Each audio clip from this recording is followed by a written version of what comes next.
మొంతా తుఫాను దృష్ట్యా ప్రభుత్వ యంత్రాంగం అప్రమత్తమైంది. మంత్రులు వరుస సమీక్షలు నిర్వహిస్తున్నారు. అధికారులతో సమావేశం అనంతరం మంత్రులు మీడియాతో మాట్లాడుతున్నారు. ఆ వివరాలు చూద్దాం. మచిలీపట్నం నుంచి కళింగపట్నం మధ్యలో తీరం దాటే అవకాశం ఉంది కాబట్టి ప్రభుత్వ యంత్రాంగం మొత్తం కూడా అప్రమత్తంగా ఉండాలి.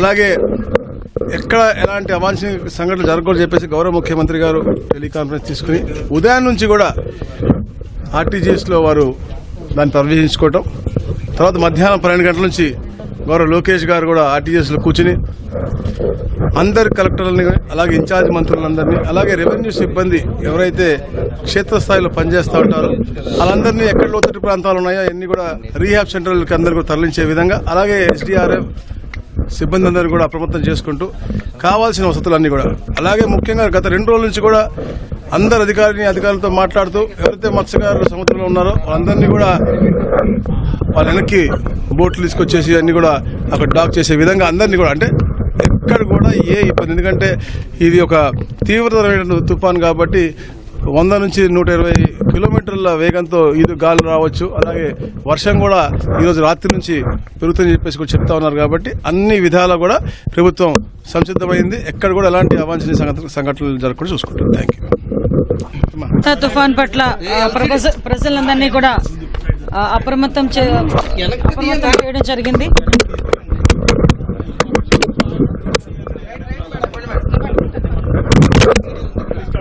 మోంతా తుఫాన్ పట్ల ప్రజలందరినీ కూడా రాష్ట్ర ప్రభుత్వం అప్రమత్తం చేయడం జరిగింది. అందరి కలెక్టర్స్కి, అదేవిధంగా ఎస్పీస్కి ఇన్స్ట్రక్షన్స్ కూడా ఇవ్వడం జరిగింది. ఈ టైంకి ఎన్డీఆర్ఎఫ్ టీంలు, ఎస్డీఆర్ఎఫ్ టీమ్స్ కూడా ఓవరాల్గా అన్ని ప్లేసెస్కి కూడా చేరుకోవడం కూడా జరిగింది. ఎన్డీఆర్ఎఫ్ టీమ్స్ ఉన్న 13 టీంలతో పాటు ఇంకొక 3 టీంలు ఎక్స్ట్రా కూడా ఈరోజు రాష్ట్ర ప్రభుత్వానికి ఇక్కడికి రావడం జరిగింది.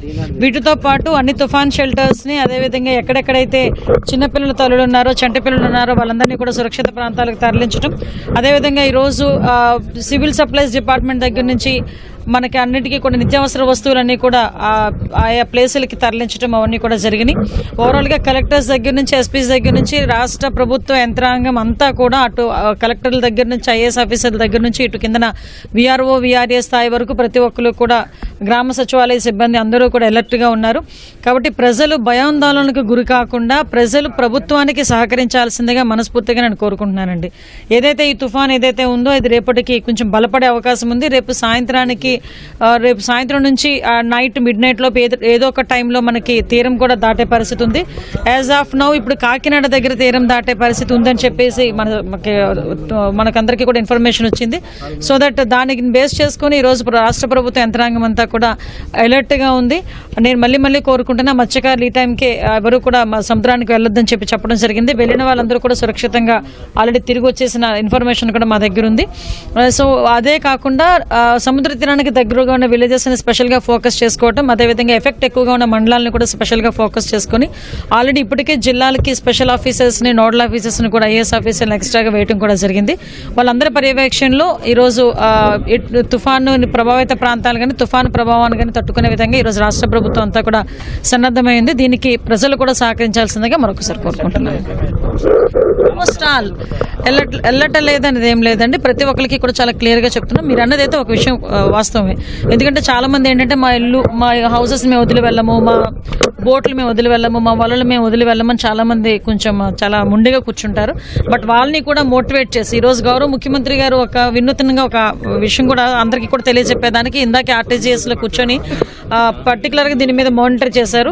ప్రతి ఒక్క గ్రామంలోని కూడా అఫీషియల్స్ అందరూ కూడా గ్రామాల్లో ఒక అవేర్నెస్ క్రియేట్ చేస్తున్నారు. ఇది ప్రభావం ఇలా ఉంటుంది, దీనికి మనం ప్రికాషన్స్ ఇలా తీసుకుంటున్నాం, దీనికి ప్రజల దగ్గర నుంచి సహకారం అవసరం అని చెప్పి ఆల్రెడీ మీటింగ్స్ కూడా స్టార్ట్ చేశారు.